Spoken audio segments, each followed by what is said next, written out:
Pemerintah senantiasa meningkatkan relevansi pendidikan tinggi, riset, dan teknologi dengan permasalahan dan tuntutan masyarakat global dalam mempersiapkan sumber daya manusia Indonesia Emas 2045. Salah satunya adalah melakukan transformasi pendidikan tinggi yang dikawal dengan kebijakan Merdeka Belajar Kampus Merdeka untuk mendorong fleksibilitas kampus dalam menciptakan kolaborasi tridharma bersama dunia usaha, dunia industri, dan masyarakat umum. Kita ingin melakukan kolaborasi antara universitas dengan berbagai macam pihak-pihak di luar universitas untuk menciptakan prodi-prodi baru. Pemerintah juga senantiasa meningkatkan kualitas pendidikan tinggi secara merata di seluruh Indonesia, terutama dengan melibatkan pihak yayasan pendidikan tinggi dalam memajukan riset dan pengabdian pada masyarakat. Kebijakan Merdeka Belajar Kampus Merdeka telah diterapkan oleh Universitas Paramadina mengingat terdapat dasar hukum yang kuat melandasinya. Universitas Paramadina sendiri telah menerapkan surat keputusan rektor tentang penetapan indeks kinerja utama dan implementasi program MBKM yang mengesahkan 8 indeks kinerja utama untuk mendukung program pemerintah dalam perluasan pembelajaran serta menetapkan ukuran dan indikator kinerja perguruan tinggi dalam mencapai visi, misi, tujuan serta sasaran dan menjadi alat ukur untuk mengakselerasi implementasi MBKM. Pada penerapannya, program studi di Universitas Paramadina telah melakukan program MBKM tersebut, namun masih terbatas pada program studi ilmu komunikasi.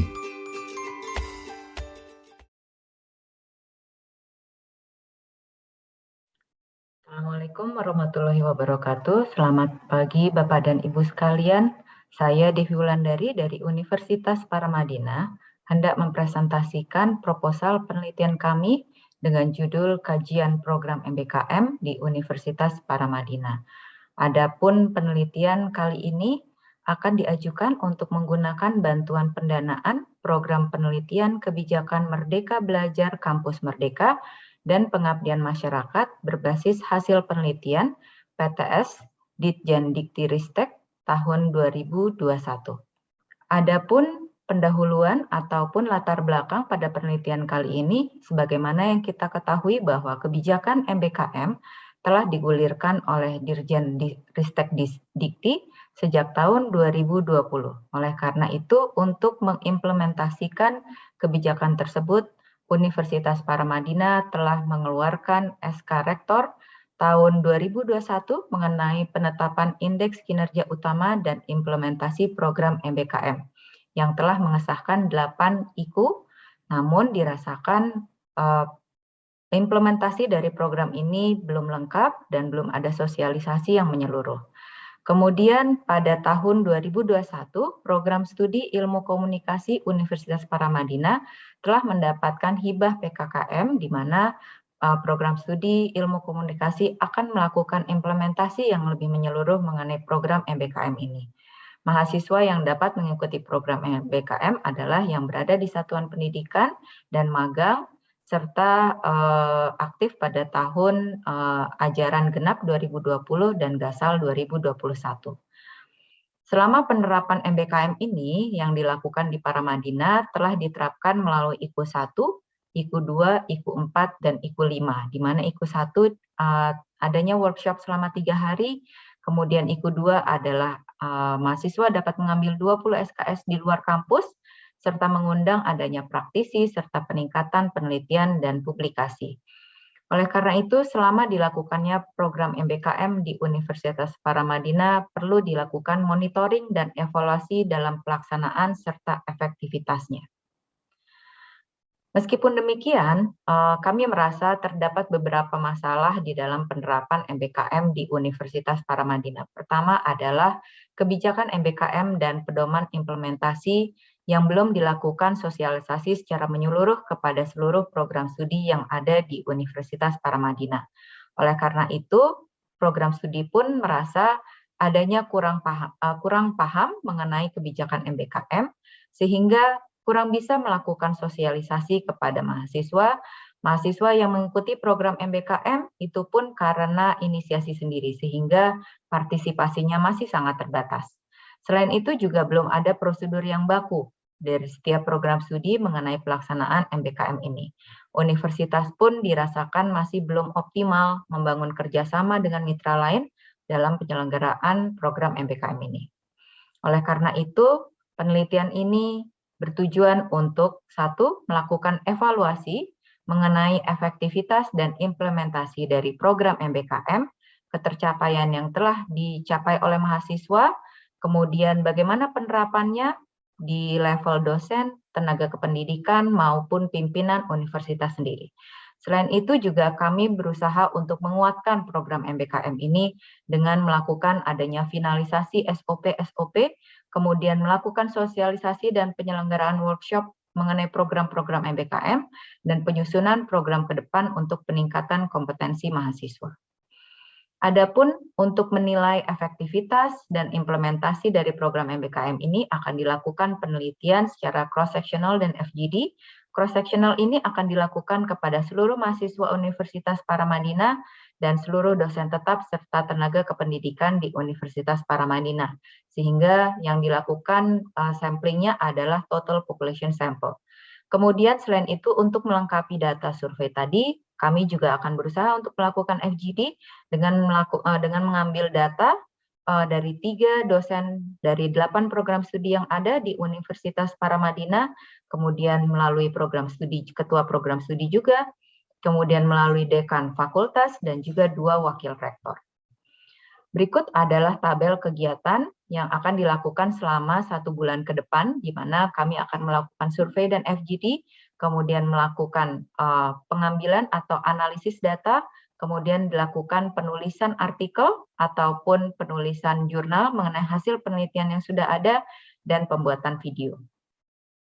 Berikut adalah anggaran yang akan kami ajukan, yaitu sebesar Rp294.255.000.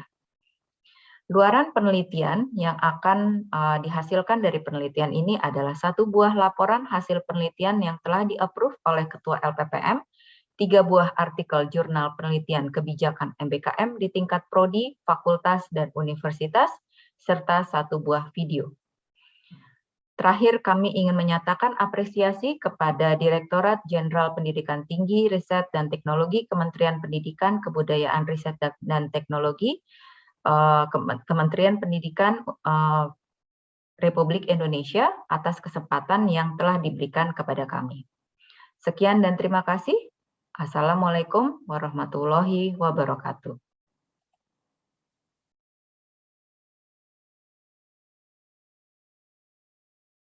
Selamat datang Ibu-Ibu sekalian dalam kegiatan FGD kita hari ini. Sebelumnya saya ingin memperkenalkan diri dulu.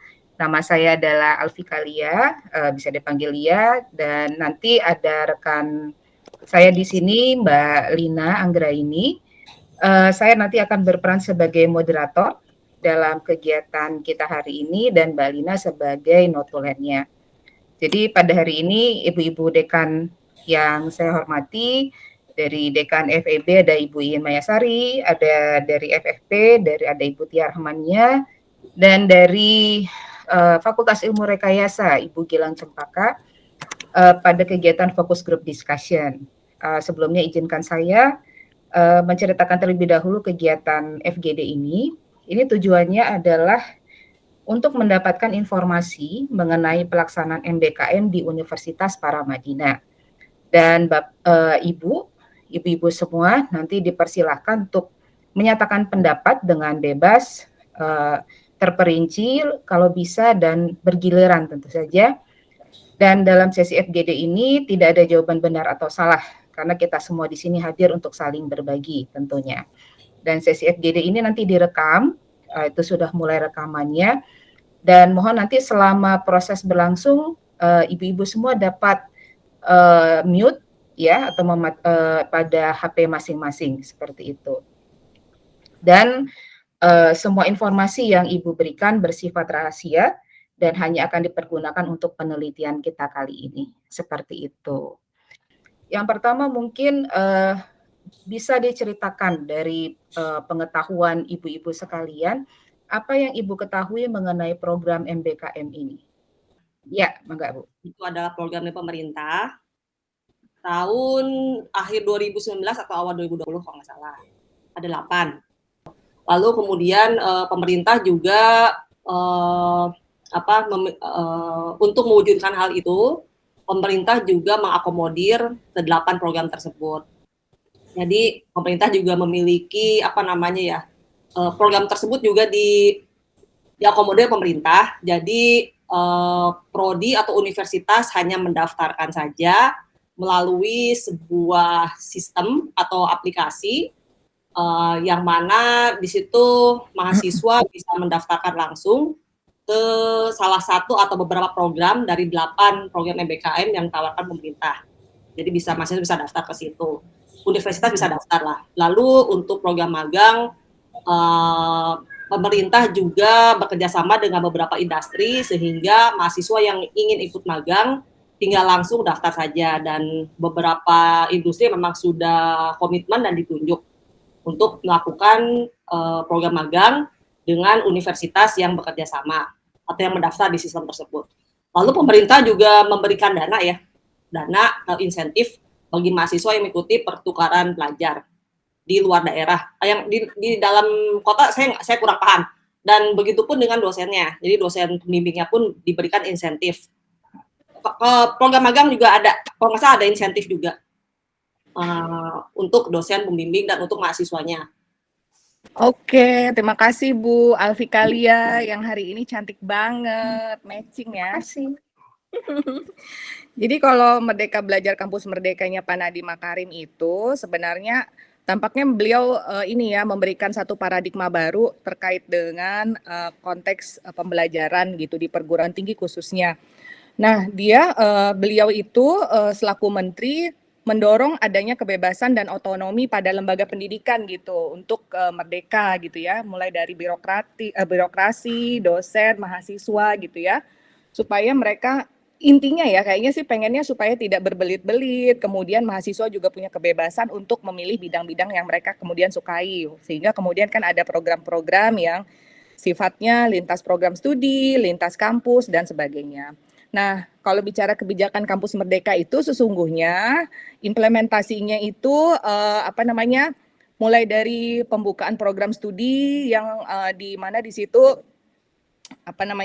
pembukaan program studi baru kan sempat sebelum kita ingat ya pada saat kita dulu mau membuat program studi magister psikologi sempat ada moratorium ya terkait dengan pembukaan program studi.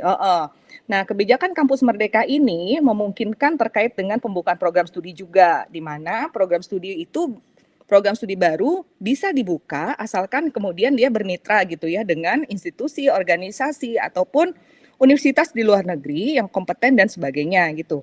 Jadi itu sebenarnya juga salah satu kebijakan Kampus Merdekanya Pak Nadiem ya Pak Menteri. Oke. Ya, ini Mbak Bulia, kita kan sebenarnya IKU itu sudah dirumuskan. Satu ya. Terus kemudian di level universitas sebenarnya itu adalah kerja tim mengenai panduan Juknis, panduan Merdeka Belajar Kampus Merdeka itu sudah disusun. Kemudian untuk Juknis juga disusun. Tapi itu semua masih dalam bentuk draft. SOP-nya belum ada. Lalu di fakultas, kalau untuk mensosialisasi ketika kami belum siap perangkatnya seperti itu kan saya tidak secara institusi, secara struktural saya tidak bisa melakukan suatu kayak pengharusan diterapkan. Saya baru sekedar sosialisasi dalam bentuk rapat. Karena kalau nanti dieksekusi, perangkatnya belum siap, kasihan nanti yang di lapangan itu gedubrak-gedubrak nggak karuan ya. Tapi ya nggak apa-apa kalau misalnya kayak prodi komunikasi di bawah Butia kan siap itu ya, karena apa ya, memang karena dapat hibah mau nggak mau kan terpaksa untuk itu. Tetapi menurut saya di sisi kita itu baru tataran di sisi ini kebijakan.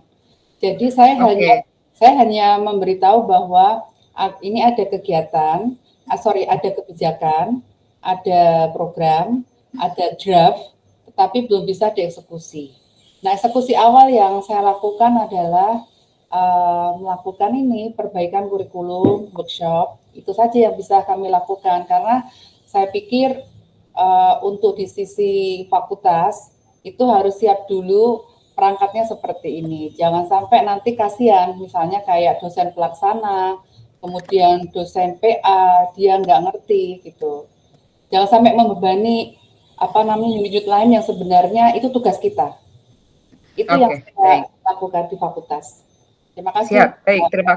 Terima kasih Bu Iin. Jadi kalau saya simpulkan berarti kalau di FEB lebih kepada sosialisasi bahwa mungkin ada program MBKM, lalu sudah ada draftnya, ada rencananya begini, tapi belum mungkin sampai kita mau ambil yang mana gitu ya. Jadi lebih kepada sosialisasi.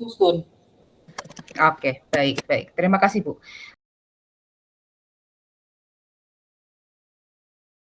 Assalamualaikum warahmatullahi wabarakatuh. Izinkan kami untuk memberikan paparan terkait dengan penelitian dengan judul Monitoring dan Evaluasi Program Merdeka Belajar Kampus Merdeka sebagai peningkatan kualitas pendidikan di tingkat fakultas. Studi pada Universitas Paramadina. Di dalam penelitian ini disusun oleh Ibu Iin Mayasari, saya sendiri Tia Rahmania, Ibu Gilang Cempaka, Bapak Aris Subagio, dan Ibu Rizka Yauma Putri Diarkoro. Pelaksanaan program Merdeka Belajar Kampus Merdeka merupakan program yang memberikan kesempatan kepada universitas, fakultas, dan dosen untuk menguatkan program belajar yang berbasis mahasiswa. Program ini juga menguatkan sisi soft skill mahasiswa dalam proses belajarnya.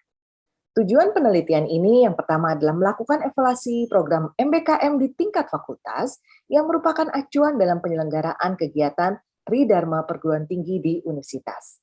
Yang kedua adalah memperbaiki dan menjamin mutu kegiatan pendidikan dan mengantisipasi kebijakan pemerintah terkait dengan program MBKM.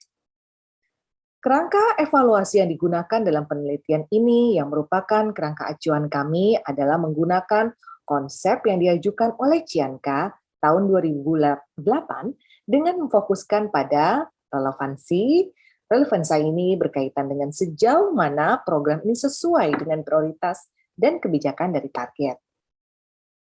Efisiensi berarti pengukuran output. Hal ini terkait sumber daya dan biaya untuk mencapai program yang ditargetkan. Keefektifan berarti pencapaian tujuan kegiatan. Hal ini juga tentang sejauh mana tujuan tercapai dan sejauh mana sasaran program dijalankan. Dampak berupa perubahan pelaksanaan program yang diharapkan untuk menghasilkan hasil yang positif, serta keberlanjutan. Keberlanjutan ini menyangkut dengan mengukur apa manfaat dari suatu kegiatan kemungkinan akan terus.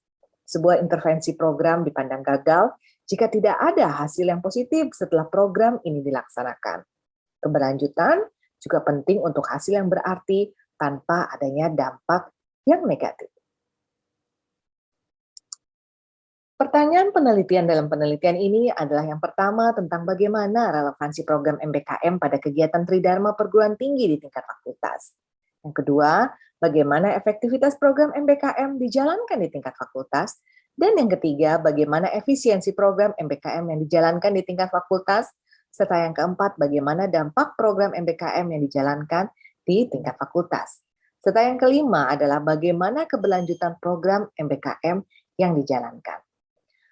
Data dilakukan dengan menggunakan pengumpulan data dilakukan dengan focus group discussion serta memberikan pertanyaan melalui kuesioner secara online ke masing-masing peserta untuk diisi tentang evaluasi pelaksanaan program MBKM. Hasil penelitian menunjukkan evaluasi terkait dengan relevansi, keefektifan, efisiensi, dampak, dan keberlanjutan perlu menjadi dasar untuk perbaikan dalam pelaksanaan MBKM mendatang. Hal ini terkait khususnya pada aspek kurikulum, kerjasama internasional, dan penguatan pemahaman MBKM sebagai elemen kualitas dalam institusi dan upaya menciptakan proses pendidikan yang lebih baik. Fakultas sendiri menyadari bahwa program ini masih memerlukan banyak usaha untuk bisa secara total memberikan dukungan pelaksanaan di tingkat fakultas untuk pencapaian kinerja fakultas termasuk pencapaian rencana strategik. Program MBKM ini akan menguatkan pencapaian semua jajaran di fakultas, universitas, dan program studi untuk memberikan kesempatan baik kepada dosen dan mahasiswa mendapatkan pengalaman di luar kampus. Tentunya kolaborasi dengan pihak mitra menjadi hal penting karena bisa memberikan dukungan sarana kepada fakultas untuk melaksanakan kegiatan Tridharma perguruan tinggi. Demikian paparan hasil penelitian, semoga bisa bermanfaat. Mohon maaf apabila ada yang kurang berkenan. Wassalamualaikum warahmatullahi wabarakatuh. Merdeka adalah program yang dibuat oleh Kemendikbudristek yang memungkinkan mahasiswa untuk melakukan eksplorasi pembelajaran yang sesuai dengan minat, meskipun hal itu berada di luar studi yang sedang ditekuni. Tujuannya untuk memperkaya keterampilan dan juga kecakapan mahasiswa, bukan hanya dalam hal penguasaan materi di dalam kelas, tetapi juga bagaimana cara menghadirkan keilmuan yang sudah diperoleh ini ke tengah-tengah masyarakat. Nah, menurut saya program ini perlu sebab biasanya dalam kurikulum yang diberikan oleh jurusan atau program studi itu sudah tersistematisasi. Sementara kebutuhan untuk memperoleh keterampilan atau pengetahuan yang komprehensif justru berada di luar sistem tersebut. Jadi perlu juga kita untuk melakukan eksplorasi pengalaman dan juga pengetahuan dari luar kurikulum seperti yang ditawarkan oleh program MBKM ini.